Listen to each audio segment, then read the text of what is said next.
I'll be doing a demo in watercolor and white gouache today. Watercolor's magic. When you mix wet into wet, you can't do this with any other medium. I love doing sketches like this, half hour, 45 minutes tops. Just basic relationships of color is what I'm looking for, color and light. You can grab a sketchbook like this. This is a Strathmore craft paper sketchbook, and just paint anything. You don't need a special subject. This is a watercolor palette. These are just dry watercolor pans. This is white gouache. Squeeze this out on the palette. I draw with a pencil. This is just an HB pencil. I don't do a good drawing. I do a fast drawing. So I try and figure out where things are gonna land. What's the painting about? So the building is the main thing. Let's put that in. I don't really care about the exact details of the architecture. Usually I don't draw this dark, but just for the camera, I'll draw dark like this. You gotta figure out where the building's gonna land, about here. I get some basic perspective lines in. If there is a vanishing point, well, which there is, it's somewhere over here. I'm just ballparking this. Sometimes I'll like trace an imaginary vanishing point like that, just to figure out where the ground is. Okay, there are windows here. Having that perspective line gives me a little quick reference to block in these windows properly. The windows have all kinds of frills and Art Nouveau-esque details on them. If I manage to sneak some of those in, great. What matters to me most is the fact that they break up a big shape. The big shape being the facade of the wall, right? There's another building out here, all kinds of patios and what do you call it? Balconies, that's the word. Okay, this tree that I'm circling on my phone there is really important to me because it also breaks up the big shape of the building. It's got a nice round shape to it that's gonna help provide a nice dark value. Trees are your darkest values in your painting, and they're great for making a lighter building look lighter. There are cars here. It's gonna block this in, just pretending like the cars are made of basic geometry, like boxes. I don't care if it's a minivan or a Honda Civic. I kind of just block it in as a basic car shape, because I'm not doing a portrait of the cars. That's not what's important to me. I want an impression of the scene. This umbrella is important because it's gonna give me a nice light accent on an otherwise dark area. So I'm gonna put that in. And this tree is over here. There's like 6 cars there in this photo. I don't care about that. The fact that there are cars there is important to me, but not the exact number. It's just a compositional thing. I think the cars will help me wrap around this building. So I'm just gonna put them in, block in with the pencil where their shadows are, which helps show the viewer where the ground plane is. Now from here I can draw, I get a sense of the perspective. I can draw a little grid that defines the perspective of the ground. Usually when I paint outside, I'll have a podcast on just to like get my brain away from thinking about the painting, ironically. Today here it's more difficult for me because I'm actually, 100% of me is focused on the painting, which is actually not how I usually paint, at least not in sketchbook studies. Demos are a bit more stressful, where painting outdoors is just fun. Also, I get this question a lot. For those worried about people talking to you when you're outside, we're probably all a bit introverted. A small sketchbook like this is great because in reality, well, I have a small easel, but like this clips onto this. So like I'm just like this, and it's very difficult for someone to get in there and see what I'm doing or get behind me. Whereas if you have like a big easel and you're doing this, like you're Van Gogh or somebody, everyone's gonna come up to you. But if it's a small sketchbook, honestly, if you wanna stay 100% incognito, you can. Also, a quick tip for sketching outdoors, put a wall behind you. Like if you stand up against a wall, no one can get behind you. Those are a few tips to help you get outdoors and sketch, because I think sketching outdoors is one of the most helpful things you can do, because it just cements and encourages you to observe so many little patterns that nature has that it's very hard to learn from another teacher, whereas nature can often be the best teacher for that. There's a little car off frame here. Maybe I'll put that in. Okay, let's actually get to painting. In real life, I would probably spend a bit less time doing that. Maybe like a minute or 2 less. My brushes are nothing special. They're made by Princeton. They're pretty good brushes, but they're not like top of the line. They're synthetic hair, sable brushes. And my water container is just this little hotel jam thing. I have a little easel. I'm not using it today, obviously, but I built myself the James Gurney easel. You guys know James Gurney probably, but he's got plans for his easel online. I built it and it's awesome. And that's what I mostly use. And this little thing just clips to the easel with a magnet. It actually adheres with a magnet. Today I'm just working flat. I pre-wet the watercolors with a spray. I never clean my palette because this is inspiration. This is warm and cool. Now, I want to block in essentially local colors first. I'm going to start with the focal point. That is a ochre-y building. Sometimes when you're working small, like I am today, it's good to throw in a little bit of white gouache into the mix because white gouache will just give your paint a bit of body. The smaller you work, the more watercolors will run down the page. And because, well, you have a limited time, and especially if it's not a dry environment, which I think this is actually pretty dry in here, so that's good. You want to make sure that you have a good chance to get the paint not to run too much. Putting this ochre color down, and I'm leaving behind the little white bits for the windows, and you'll see that come into play a bit later. Change the color as you go. You know, I have a few yellows here. I don't even know what they are. I think that's yellow ochre, cad yellow maybe. Dip into different yellows, even like offset it with, I don't know, a red. Just tap it. These colors really show up, so don't overdo this. Your initial wash should be pretty light, because these are going to be the lights in the painting. It doesn't look like it now, because right now they're the darkest things in the painting, but they will be the lightest things. Don't worry about neatness, just paint. The nice thing about painting outdoors is if you're worried about neatness, outdoors will just beat that out of you, because you can't, like, there's just so much stuff to manage. Being too neat is difficult. If you're like really neat with your art, like that's a cool style, you can do that. But I really encourage, if you're interested in painting and learning about how colors mingle, don't be too neat. You'll find all kinds of little accidents that happen that you would never ever do by yourself. All right, I gotta make sure that umbrella stays white. Even though I'm using white gouache, I don't want to use the white gouache for like opaque painting. If I get into trouble, then I will. Show the painting who's boss, as Richard Schmid said. There's a sky here. This is where our white gouache is a bit important. Grab some gouache, grab some cobalt. I think that's cobalt. Get it in there. Not too clean.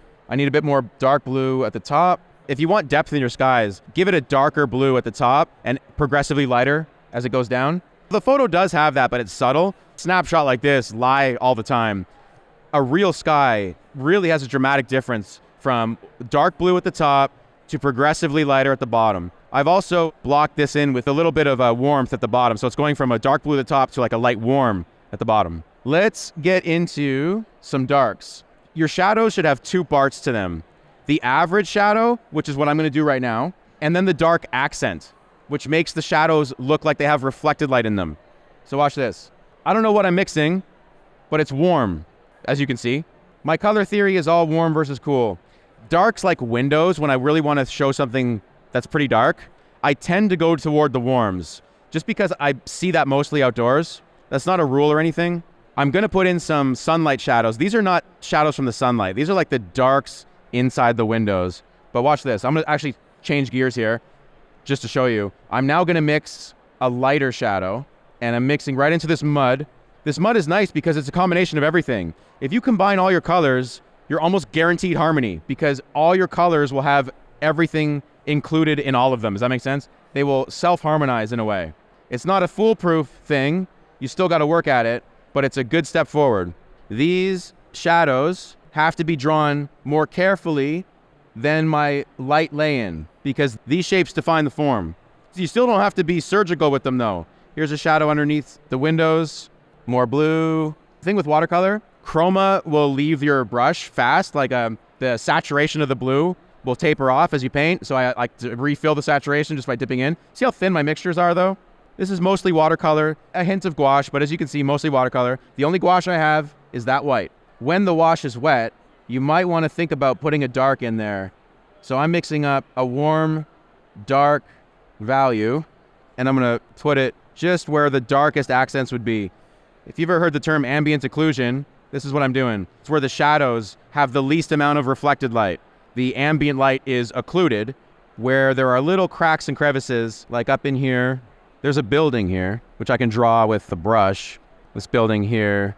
When I paint outdoors, I don't have a plan.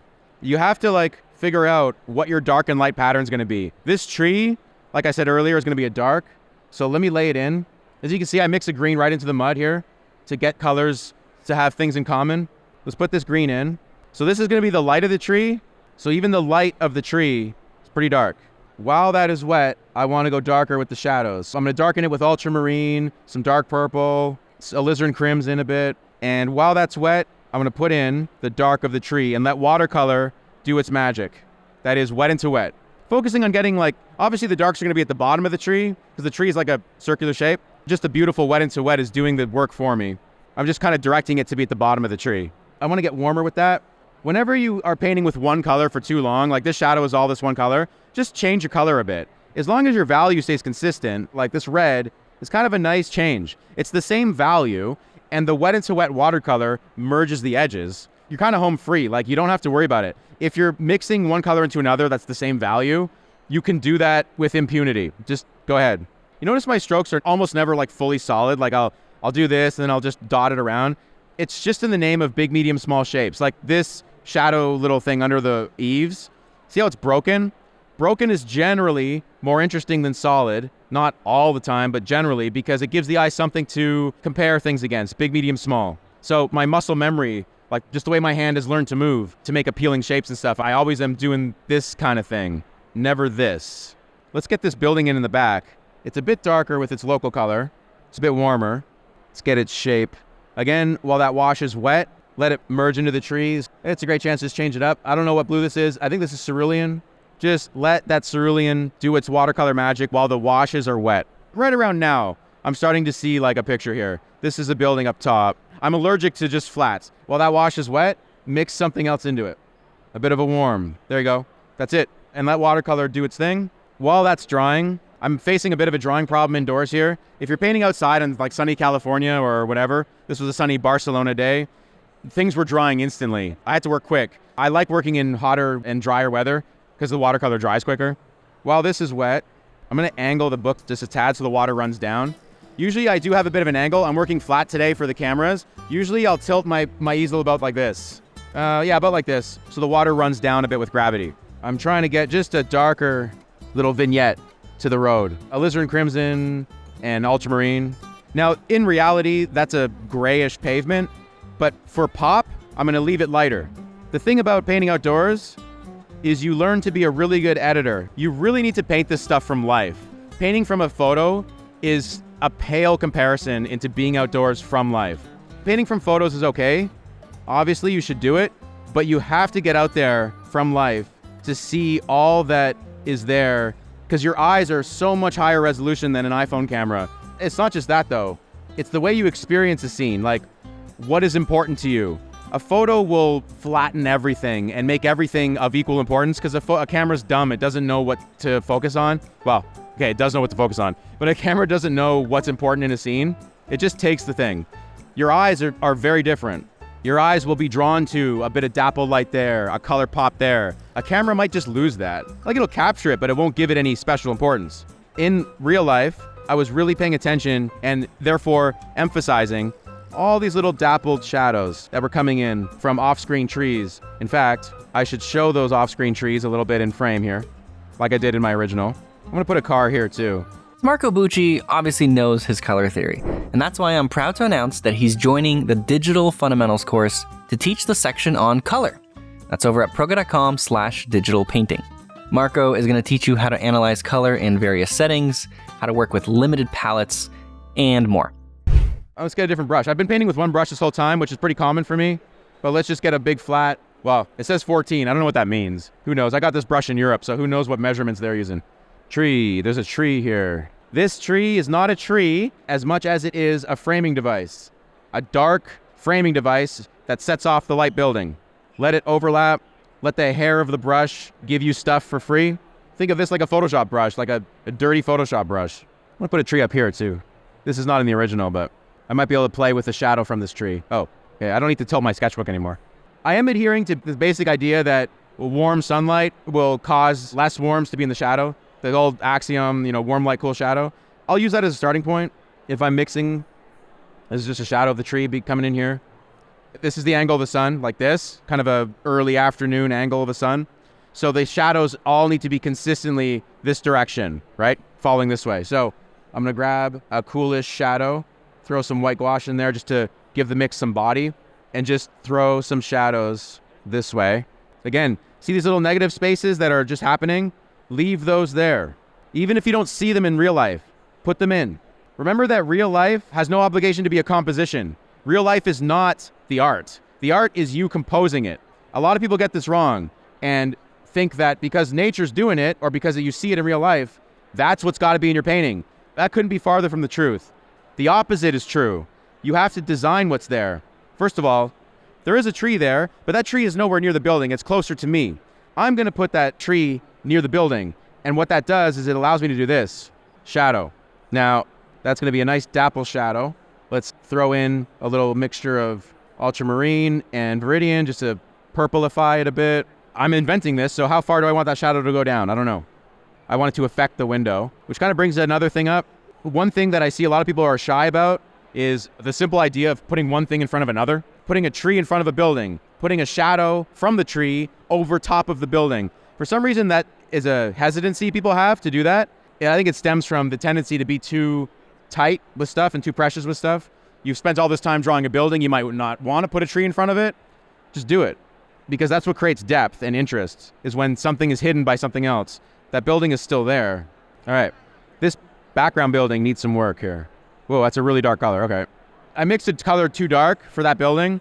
I don't want darks floating in midair like that. So while I have it on my brush, instead of wasting it, I'll put it in the windows. This is black electrical tape. You gotta be careful with electrical tape, it's really strong. Tape it to your clothes and then put it on the paper so it loses its adhesion strength. This is exactly how I paint outdoors. This size, roughly this speed, maybe a bit faster just because I'm not talking, obviously, when I'm outdoors by myself. Not yet, anyway. Let's get back to this building here.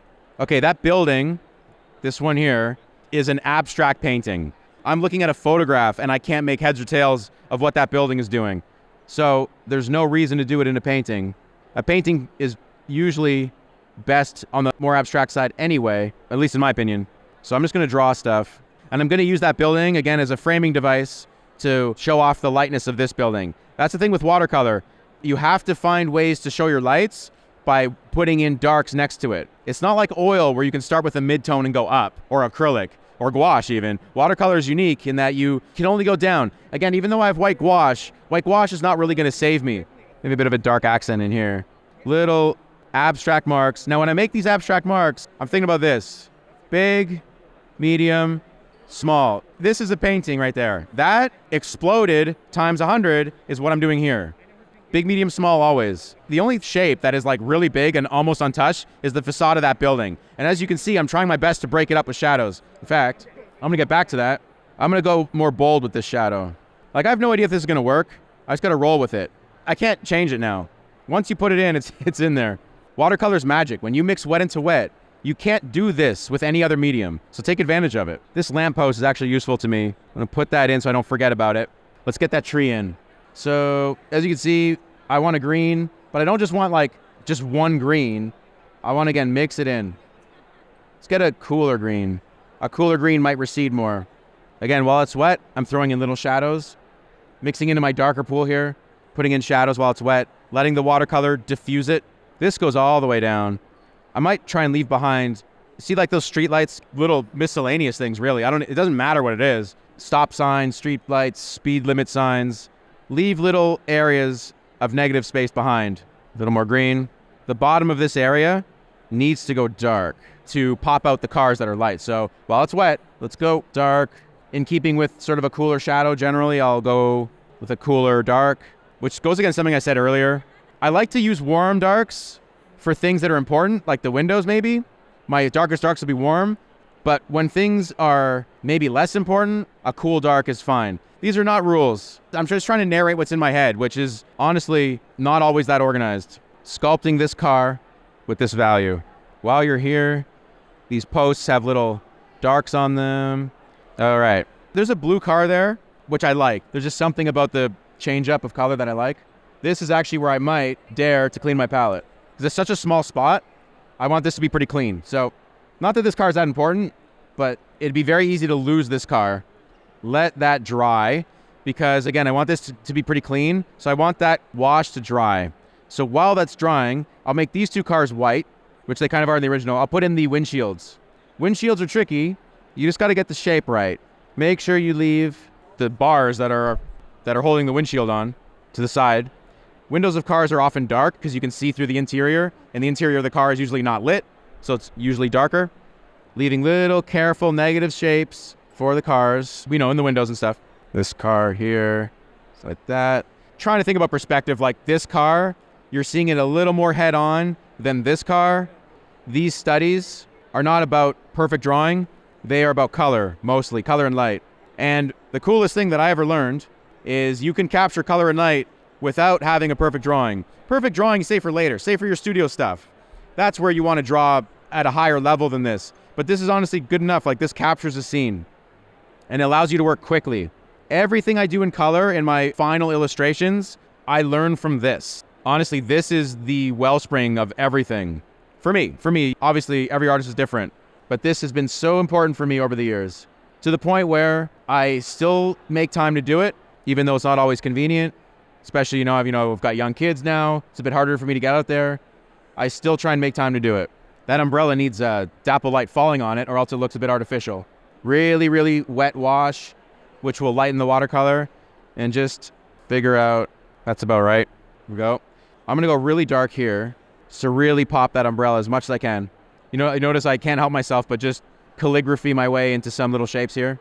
Little dark accents under the windows. Okay, I'm just kind of buying time for this blue car to dry, really. But I know what I can do. I could put in these dark shadows under the car. The tires of the car melt right into the shadows. Okay, see, I just messed that up. That's okay. It wasn't dry enough. That's okay, though. Just use your finger and just tamp it down a bit. That's not the end of the world. This is like a turquoise color that I don't think I've used yet. So I probably shouldn't use it, but hey, I'll mix it with a bit of ultramarine. Never introduce like a foreign color this late in the game, which I just did. So I'm going to put a familiar color, this ultramarine, into it. This is where, if you want to define the street a little bit, I'll get a bit of lighter white gouache, and I can just paint a little bit more opaquely. I want to just indicate that there's a street there in the shadows. So I can paint over my dark shadow thanks to the bit of white gouache. But as you can see, though, I don't rely on white gouache to like fix anything. This is like maybe the first time I'm doing this. But here's though what I can do. I can use the white gouache now to maybe add, again, those little street signs or whatever, an awning there that I'm just inventing, the attachment for the awning, little dots that might be cars or people or what have you. Let's get a little red sign there. This car needs a windshield now. Red is not the right color for a windshield. Generally, windshields are at the same time transparent and reflective. So you can see through them into the car, but you can also see the blue sky. So generally, windshields are bluish because they reflect a lighter environment above. In the real scene, there is no shadow on the pavement here. I'm going to make one, though, because it helps me tie this composition together. I don't want this just blank parking area because it feels like it's unused. So what can I do? Well, shadows are your friend. There's tons of trees here. I'm going to bring the shadow down. I'm going to ignore the car that's in the foreground. Just pretend that that's not even there. I'm going to bring this shadow in, go dark with it. This is a cobalt violet, ultramarine blue, bit of cad red. Get a little spray and a little more. Get the paper a bit wet to let these things diffuse a bit. Again, while the wash is wet, this is your chance to have all kinds of interesting color in there. Let's put the parking indicator lines, whatever. Let's put those in. A nice helping of ochre. I want these to be pretty opaque, so ochre with white, and just put them in. This helps define the perspective. The angle of that shadow also helps define the perspective. Whenever you are putting in a cast shadow, I'm sure everyone knows this, but like this brush is casting a shadow on my arm, right? It's describing the arm. This is Proko 101 stuff, right? The shadow describing the form. But that also happens on a flat plane. When a shadow falls on a flat plane, it shows you a grid. You can imagine a perspective grid, right? Well, when I'm drawing these little parking lines, I'm drawing a perspective grid. That's why they're there. They're not there because they're there in real life. That inspired it, but they are there to tell the viewer what the perspective is. So often when you're painting from life, and this is something you just have to experience yourself, there will be so many things in the scene that don't tell you about the scene. They're there because it's real life and everything's there. But you have to pick and choose what imparts the most information about the scene and invent it if you have to. I'm going to put another parking thing. Now this parking thing goes into shadow. Let's mix this yellow right into the cools here. There we go. The paint is thick, so like the physical paint on this road will be thick, so there'll be a little shadow.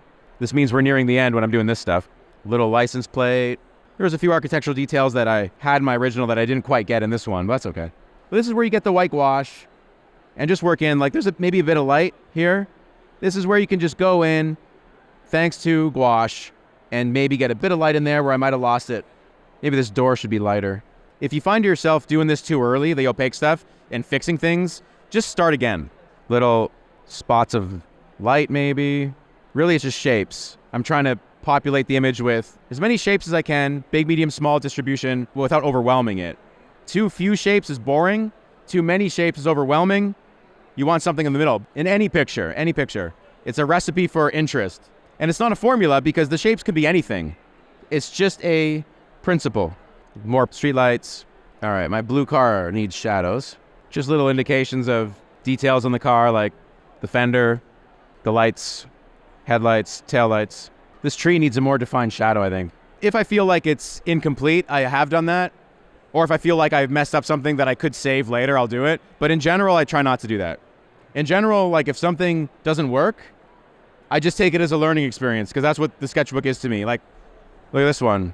There we go. Like, I stopped that one. It was a failure. I just stopped. There was no fixing it. I ended up repainting that in a toned sketchbook. I was mad at myself for failing, so I wanted to do it again, and I tried a different piece of paper. But this, I keep this because like it's a learning lesson. Like this reflection didn't work out. The water was way too dirty and messy. So, you know, I try not to fix them after. I just accept that it didn't work, and that's just as useful to me. If the painting is good, but it's missing a few things, then yeah, then I'll fix it. This is where you can put in like little details, right? You could put in the balconies have railings, which I've ignored. You could throw those in, but the railing is not important. The railing will feel important when you're there, though. This is the thing. When you're there in real life, everything feels important because your eye can see everything. Here's a trick. When you're looking at a scene, I'm looking at you. When I'm looking at you, I can't see all of you. I know you're there, but if I do this, now I can see you. But if I want my picture to be about you, I have to paint as if I'm looking at you, which means I have to respect that my periphery cannot see what's going on there. I know things are there, but I can't see them nearly at the resolution as this. When you are in real life, that's a little hack. Look at your scene. Try not to allow yourself to do this. Look at what you're going to be focused on and maybe the things slightly around it, but not everything. And that's how you can maybe tell yourself how you should treat the simplification. Watching another artist simplify is an illusion because you just take for granted what they're processing. When you're out there alone, it's a much different animal. Here's a good example. This was attempt number 1, camping, and it was fine, but I felt it was a bit messy. Like I didn't quite figure out where my biggest shapes were going to be. Like this rock is obviously the big shape, but I feel like it got a bit messy. So I just tried it again, and this was my second attempt. And I think this is better. If you look at like, for example, the water here, see this water? See there's like a lot of shapes. It's fine, but see that water is just better. Like I manage the shapes better. Those are the kind of like minute things you have to deal with outside. Like even the background trees. See the background trees? Again, it's fine, but I think I digested them better. Even the way the rock is, it's just done a little bit more in a way that has a better organization of big, medium, small. It's almost like when you're painting, you're kind of fighting two battles. Capturing the physical subject matter is battle number 1, but a more important battle, in my opinion, is getting a design on the paper that you can take to other paintings. Like this painting is teaching me not only about this building, and in fact, you probably noticed, like I don't really care that it's that building. That's not what I'm here to do. I need to distill this into a design that then I can internalize and say, hey, I can take this idea to 100 other paintings. And real life is the best teacher for that. Again, I swear it's true, because you never know what you're going to see outdoors. Nature will just hit you with everything. And in the act of organizing it, you become a better artist. And you get to paint things that are true to your life experience. You get to catalog the places you've been. I could look at a painting from 15 years ago and I'm back there. It's unlike anything I've ever experienced. A photo does not do that. You can remember a photo, but I could smell the air. Now, I painted this just a few months ago, but I can go back 15 years and put myself right back there. I can remember what I was wearing that day, maybe even what I had for lunch right after. It's an insane little mental hack that makes life better, honestly. Just being able to remember that stuff. These are little shadows in the cars. To the gentleman's question earlier, this is stuff you could do indoors, like if you had to leave the scene, if you're traveling and you have to go, this is stuff you could do inside, back at home. I guess the other question that I get a lot is, how do you know when to stop? It's when I'm doing this. It's when I'm little fiddling with that's when to stop. What I'm doing now can't make the painting better. What makes the painting what it is the process, the way you build it. You can't fix things now. You're done. What? I'm not done. Look at this. This is the best part. The tape. Look at this. Yes. There we go. And then what I always love to do, I always date it. In 10 years, you'll come back to this and you'll be like, oh yeah, that day, that was an awesome day.